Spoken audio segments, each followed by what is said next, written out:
तो बुलेटिन की शुरुआत करेंगे प्रधानमंत्री नरेंद्र मोदी के सिंगापुर दौरे के साथ। सिंगापुर के दौरे के दौरान पीएम लॉरेंस वोंग से प्रधानमंत्री ने मुलाकात की है। इस दौरान दोनों देशों के बीच 4 अहम समझौते हुए। दोनों देशों के प्रधानमंत्रियों की मौजूदगी में सेमीकंडक्टर के क्षेत्र में समझौते पर हस्ताक्षर हुआ। अब इस समझौते के बाद भारत में सिंगापुर की सेमीकंडक्टर कंपनियों की एंट्री का रास्ता आसान हो जाएगा। प्रधानमंत्री नरेंद्र मोदी ने कहा कि भारत को सेमीकंडक्टर के क्षेत्र में इस समझौते से कई फायदे होंगे। भारत को सेमीकंडक्टर के क्षेत्र में टैलेंट डेवलप करने में मदद मिलेगी। कि अवसर हैं, अवसर को जाने मत दीजिए और जितने भी नए क्षेत्रों में आप आना चाहते हैं, मैं तैयार हूं। कुछ क्षेत्र ऐसे होंगे कि जिसमें शायद हमारे पास नीति नहीं होगी, आप लेकर के आइए, मैं नई नीति बनाने के लिए तैयार हूं। लेकिन भारत संभावनाओं का क्षेत्र है। इन संभावनाओं के क्षेत्र को आप अपने नसीब के लिए उपयोग कीजिए और आपके लिए फिर कभी कोई रुकावट नहीं होगी, ये मैं आपको विश्वास दिलाता हूं। सिंगापुर केवल एक पार्टनर देश नहीं है। सिंगापुर हर विकासशील देश के लिए एक प्रेरणा है। हम भी भारत में अनेकों सिंगापुर बनाना चाहते हैं और मुझे खुशी है कि हम इस दिशा में मिलकर प्रयास कर रहे हैं। हमारे बीच जो मिनिस्टरियल राउंड टेबल बनी है, वो एक पाथ ब्रेकिंग मैकेनिज्म है। Skilling, digitalization, mobility, advance manufacturing जैसे सेमीकंडक्टर और एआई, हेल्थ केयर, सस्टेनेबिलिटी और साइबर सिक्योरिटी जैसे क्षेत्रों में सहयोग की दिशा में ये इनिशिएटिव की पहचान बन गई है। चलिए अब आपको दिखाते हैं सीएनबीसी आवाज की एक्सक्लूसिव खबर। हेल्थ और लाइफ इंश्योरेंस पर जीएसटी की दरें घट सकती हैं। 9 सितंबर को होने वाली जीएसटी काउंसिल की बैठक में कई विकल्पों पर विचार हो सकता है, जिसमें एक विकल्प सालाना 50,000 रुपए तक प्रीमियम भुगतान पर सिर्फ 5% जीएसटी लगाने को लेकर भी है। अभी हेल्थ और लाइफ इंश्योरेंस प्रीमियम पर 18% जीएसटी लगता है। डिटेल समझते हैं आलोक प्रियदर्शी से। तो आलोक, बताएं जीएसटी की दर घटने के कितने आसार है? बिल्कुल, देखिए, हेल्थ और लाइफ इंश्योरेंस को लेकर अगले हफ्ते सोमवार को होने वाली जीएसटी काउंसिल की बैठक से राहत भरी खबर आ सकती है। सीएनबीसी आवाज को सूत्रों से जानकारी मिली है कि इस बैठक में जीएसटी दरों को घटाने को लेकर चर्चा हो सकती है। दरअसल जो बड़ा प्रपोजल है वो ये है कि 50,000 रुपए तक के सालाना प्रीमियम पर जीएसटी दर को घटाकर 5% किया जाए, ताकि लोअर और मिडिल क्लास को राहत दी जा सके। हालांकि जो फिटमेंट कमेटी है उसमें अभी तक कोई ठोस सिफारिश नहीं की है और अलग अलग कई तरह के विकल्प पेश किए हैं, जिस पर जीएसटी काउंसिल की बैठक में डिटेल में चर्चा होगी। अगर विकल्पों की बात करें तो सबसे पहले अगर हम लाइफ इंश्योरेंस की बात करें तो वहां पर सिर्फ टर्म इंश्योरेंस पर राहत देने की बात की गई है और इससे करीब 213 करोड़ रुपए के रेवेन्यू लॉस का अनुमान किया जा रहा है। वहीं अगर हम देखें हेल्थ इंश्योरेंस में, तो यहां पर 4 विकल्प पेश किए गए हैं। हेल्थ इंश्योरेंस में जो पहला विकल्प है वो ये है कि जो तमाम, अगर हम हेल्थ इंश्योरेंस पर जीएसटी को पूरी तरह से हटा दें तो उससे 3500 करोड़ रुपए का नुकसान होगा। अगर दूसरा जो विकल्प यह है कि सीनियर सिटीजन को 5 लाख रुपए तक के कवर पर अगर उन्हें जीएसटी एग्जम्प्ट किया जाए तो उससे 2100 करोड़ रुपए का नुकसान होगा। तीसरा विकल्प यह है कि सीनियर सिटीजन को सिर्फ जो वो भुगतान करते हैं प्रीमियम का, अगर उस पर एग्जम्पशन दिया जाए तो इससे 650 करोड़ रुपए का नुकसान होगा। और चौथा विकल्प यह है कि अगर सभी तरह के हेल्थ इंश्योरेंस को की दर घटाकर जीएसटी की 5% की जाए तो उससे 1750 करोड़ रुपए का रेवेन्यू लॉस होगा। अब जीएसटी काउंसिल की बैठक में यह तय होगा कि कौन सा विकल्प वो चुनती है, क्योंकि इस मुद्दे पर लंबे समय से चर्चा चल रही है और अभी तक कोई फैसला नहीं हो पाया है। देखना होगा कि जो 9 सितंबर को होने वाली बैठक है उसमें किस प्रपोजल पर सहमति बन पाती है। और बहुत उम्मीद है कि जो 50,000 रुपए तक का जो प्रीमियम है सालाना, उस पर 5% जीएसटी पर राहत मिल जाए, उस पर सहमति बन जाए। शुक्रिया आलोक इस पूरी जानकारी के लिए। प्याज की कीमतों ने फिर से लोगों को रुलाना शुरू कर दिया है। इससे कुछ राहत मिले इसके लिए सरकार ने दिल्ली एनसीआर में मोबाइल वैन से सस्ता प्याज बेचना शुरू कर दिया है। तो आप कहां और कैसे ले सकते हैं सस्ता प्याज, बता रहे हैं असीम मनचंदा। प्याज एक बार फिर लोगों के आंसू निकालने लगा है। दिल्ली एनसीआर में प्याज 60 से 70 रुपए प्रति किलो बिक रहा है। पिछले एक हफ्ते के अंदर ही प्याज की कीमतों में बढ़ोतरी देखने को मिली है।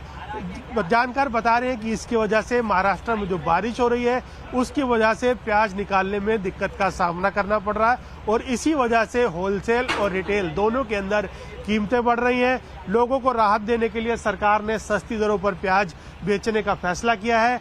आप मेरे पीछे देख सकते हैं कि ये काफी सारी गाड़ियां लगी हुई हैं। एनसीएफ और नेफेड की ये गाड़ियां हैं। करीब 100 से ज्यादा गाड़ियां हैं जो कि पूरे दिल्ली एनसीआर में घूम फिर करके प्याज की बिक्री करेंगी। प्याज लोगों को 35 रुपए प्रति किलो के हिसाब से दिया जाएगा। सरकार को उम्मीद है कि अक्टूबर तक प्याज की नई फसल आ जाएगी। तब तक सरकार इस प्याज को इन वैनों के जरिए बांटेगी और उसके बाद अक्टूबर से ही लोगों को प्याज के ऊपर थोड़ी सी राहत मिलने की उम्मीद है। असीम मनचंदा, सीएनबीसी आवाज। त्योहारी सीजन में लोगों पर महंगाई की मार ना पड़े, इसे लेकर भी सरकार ने बड़ी तैयारी की है। कंज्यूमर अफेयर्स सचिव निधि खरे ने हमसे एक्सक्लूसिव बातचीत में कहा कि त्योहारों में कमोडिटी की कीमतें कंट्रोल में रहेंगी। उनसे खास बातचीत की हमारे संवाददाता असीम मनचंदा ने। हमारे साथ इस वक्त कंज्यूमर अफेयर सेक्रेटरी निधि खरे हैं। हम सबसे पहले तो बात प्याज की करते हैं। कीमतें बढ़ रही हैं, आपने भी आज फैसला किया कि सस्ती दर पर बेचेंगे। कितना प्याज बेचा जाएगा? हमारे पास जो हमने पीएसएफ में बफर के रूप में रखा है वो करीब 4.7 लाख मीट्रिक टन अनियंस हैं, जो कि काफ़ी समुचित मात्रा में है। लास्ट ईयर अगर कंपैरिजन किया जाए तो करीब 3 लाख मीट्रिक टन था। तो इस बार हमारे पास समुचित मात्रा है। चूँकि हम करीब 550 जो हमारे केंद्र हैं पूरे देश में, हर रोज़ वो जो थोक मतलब सेंटर्स हैं, होलसेल और रिटेल दोनों के वो प्राइसेस भेजते हैं और इन्हीं का अध्ययन करके हम लोगों ने देखा कि जहाँ जहाँ भी प्राइसेस अधिक बढ़े हैं वहाँ पर हमें रिटेल इंटरवेंशन करना चाहिए। इस माध्यम से हम लोग 35 रुपए किलो के हिसाब से प्याज उपलब्ध करा रहे हैं उपभोक्ता को और हमें पूरी उम्मीद है कि जो प्राइसेस में जो उछाल आया है वो जल्दी ही स्टेबल हो जाएगा। मैम, इसके अलावा फेस्टिवल सीजन की भी शुरुआत होने वाली है, तो आपकी पूरी नज़र है कि दालों के, एडिबल ऑयल के दाम ना बढ़े? तो जैसा आप देख रहे हैं जिस प्रकार से इतनी अच्छी बारिश हुई है तो इस साल एक्चुअली तुअर और खरीफ में जो उड़द एक प्रोमिनेंट पल्सेस की फसल है वो बहुत अच्छी हुई है। उसकी अगर सोइंग भी देखी जाए तो लास्ट ईयर के कंपैरिजन में काफ़ी अधिक बढ़ी है। तो इससे मार्केट को भी एक संदेश है।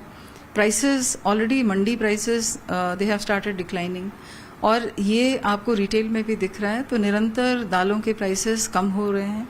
इसी प्रकार से अगर एडिबल ऑयल भी देखें तो भी उसके प्राइसेस पूरी तरह से स्टेबल हैं। सब्जियों में अगर देखा जाए तो टमाटर और आलू दोनों एक बहुत ही कंफर्टेबल प्राइस पे उपलब्ध हैं।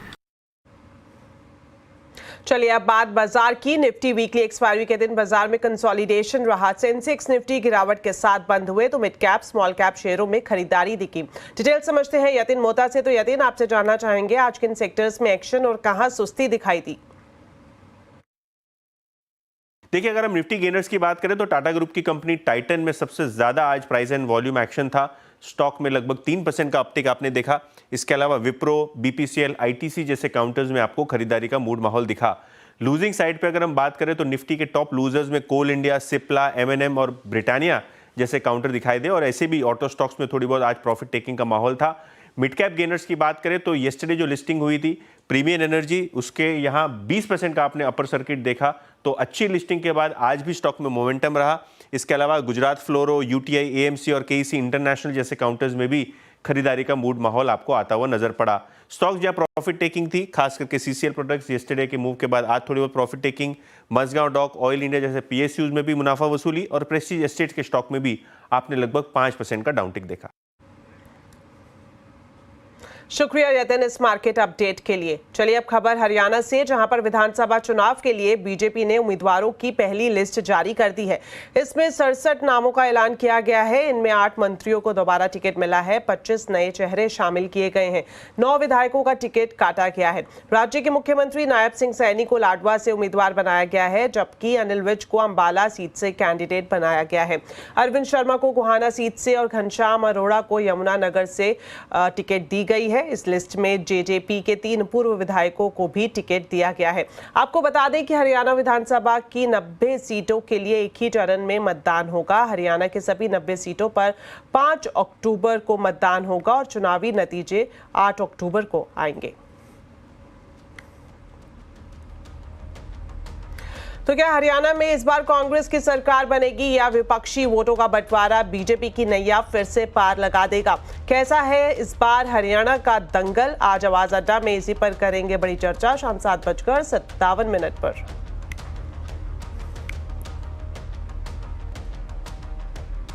रूस के राष्ट्रपति व्लादिमीर पुतिन ने कहा है कि भारत, चीन और ब्राजील अगर मध्यस्थता करे तो वो यूक्रेन के साथ शांति वार्ता कर सकते हैं। एक सवाल के जवाब में पुतिन ने कहा कि युद्ध शुरू होने के कुछ हफ्तों में ही रूस और यूक्रेन के बीच इस्तांबुल में एक प्राथमिक सहमति बनी थी। इस सहमति के आधार पर बातचीत फिर से शुरू की जा सकती है। आपको बता दें कि इस्तांबुल में रूस और यूक्रेन के बीच क्या सहमति बनी थी, ये कभी सार्वजनिक नहीं हुआ है और ना ही इस पर कभी बात आगे बढ़ी है। अब खास बात यह है कि यूक्रेन के ताजा हमलों के बाद रूस ने बातचीत से साफ इनकार कर दिया था, लेकिन तीसरी बार प्रधानमंत्री बनने के बाद नरेंद्र मोदी पहले रूस और हाल ही में यूक्रेन गए थे। उस वक्त भी शांति के लिए बातचीत पर चर्चा हुई थी। अब पुतिन के बयान से शांति के प्रयास शुरू होने की उम्मीद बढ़ गई है।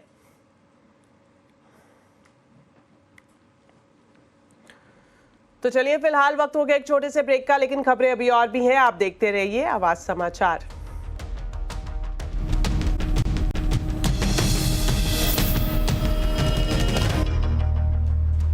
ब्रेक के बाद आपका स्वागत है। ऑटो कंपनियों के संगठन फाडा ने बढ़ती इन्वेंट्री को लेकर चेतावनी जारी की है। फाडा ने बैंकों और एनबीएफसी से अपील भी की है कि ज्यादा इन्वेंट्री वाले डीलरों को फंडिंग सोच समझकर करें। फाडा के प्रेसिडेंट मनीष राज सिंघानिया ने भी ज्यादा इन्वेंट्री की बात कही है।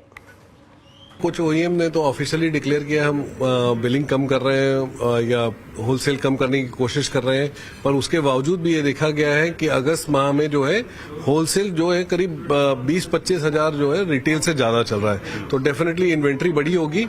आज मेरे अनुमान से, अभी रिपोर्ट फाइनल नहीं है, पर 70 दिन से ऊपर की मिनिमम इन्वेंट्री जा चुकी है डीलरों के पास। कुछ ये भी जो डीलरों से फीडबैक आ रहे हैं कि कुछ डीलर, चूंकि फेस्टिव सीजन सामने पे है और पूरा का पूरा एक ही महीने पे है, कुछ डीलरों ने स्टॉक एक्यूमुलेशन भी चालू किया है, तो उसके कारण भी इन्वेंट्री डेज बढ़ सकते हैं। पर एक निश्चित रूप से एक अपन ऑल टाइम हाई इन्वेंट्री पे बैठे हुए हैं और सही मौका है अपने पास सामने फेस्टिवल सीजन में कि हम अपनी इन्वेंट्रीज को एक कंफर्टेबल लेवल पे लेकर आए। पर साथ ही साथ ओईएम जब तक अपनी होलसेल को रिटेल से अलाइन नहीं करेंगे तब तक ये पॉसिबल नहीं हो पाएगा। मर्सिडीज बेंज ने आज अल्ट्रा लग्जरी सेगमेंट में मायबाक EQS 680 SUV को लॉन्च किया है। भारत में लग्जरी सेगमेंट में मायबाक सीरीज की ये पहली इलेक्ट्रिक गाड़ी है। इसकी शुरुआती कीमत 2,25,00,000 है।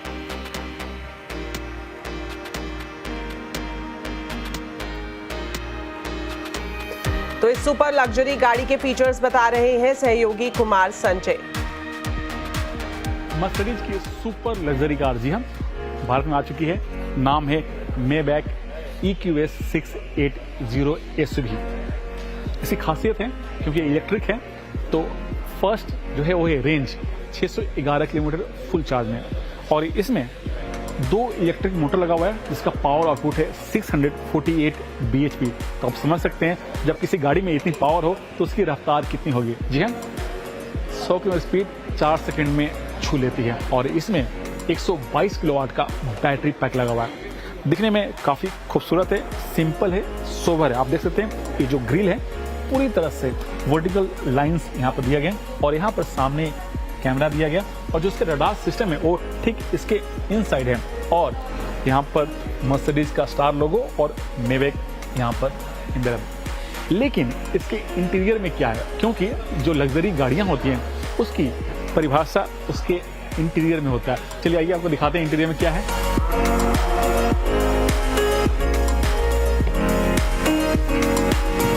ये रहा मेबैक का इंटीरियर।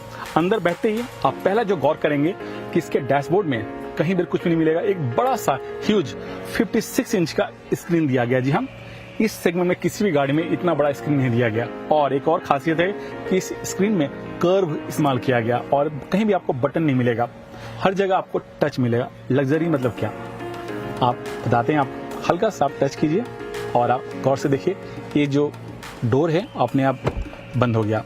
खोलना है, टच कीजिए और ये डोर अपने आप खुल जाता है। दूसरी चीज, इसमें 3 स्क्रीन को मर्ज करके इसको डिजाइन किया गया है। ड्राइवर डिस्प्ले, इंफोटेनमेंट और यहाँ पर पैसेंजर के लिए भी अलग से बड़ा सा स्क्रीन दिया गया। ये इलेक्ट्रिक गाड़ी है तो इसमें रीजनरेटिव मोड जो है यहाँ पर ठीक पैडल शिफ्टर में आपको मिलता है। और इसकी जो स्पीड है 0 से 100 वो 4 सेकेंड में है। और यहाँ पर बड़ा सा पैनोरामिक सनरूफ दिया गया है। जो इसके सीट हैं वो बकेट सीट हैं, लेकिन कंफर्ट का पूरा ख्याल रखा गया है, चाहे वो थाई हो। और ये चारों सीट आपको मसाज भी करते हैं। लेकिन रियर में क्या है आइए आपको दिखाते हैं। ये आपका रियर सीट है। बैठने के बाद आप पूरी तरह से लगेगा कि आप घर के सोफा में बैठे हैं। और इसके दोनों जो सीट हैं उसके सामने बड़ा सा 2 स्क्रीन दिया गया है, जिसमें आप कुछ भी जो भी आप कुछ करना है आप इसमें कर सकते हैं। गाना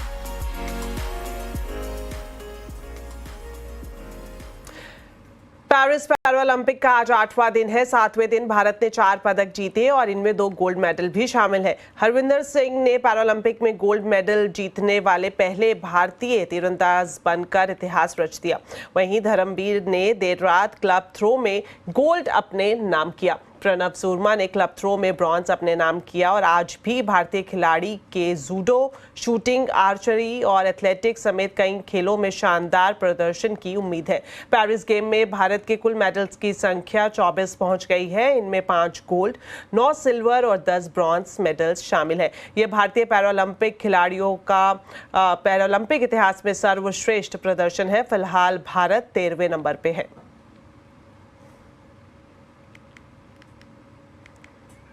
तो चलिए, मेरे साथ इस बुलेटिन में इतना ही, लेकिन जाते जाते आपको बताते हैं कि आज कंज्यूमर अड्डा में क्या कुछ खास होने जा रहा है। हमेशा से ही ऐसा माना जाता है कि स्मार्टफोन हमारी बातचीत सुनते हैं, मगर ऐप डेवलपर्स से लेकर स्मार्टफोन मेकर्स तक इसे नकारते रहे हैं। लेकिन एक मार्केटिंग फर्म ने इसे लेकर एक बड़ा खुलासा किया है। तो क्या वाकई में ही फोन आपकी बातें सुनते हैं? इसी पर करेंगे चर्चा आज शाम कंज्यूमर अड्डा में 5:57 पर।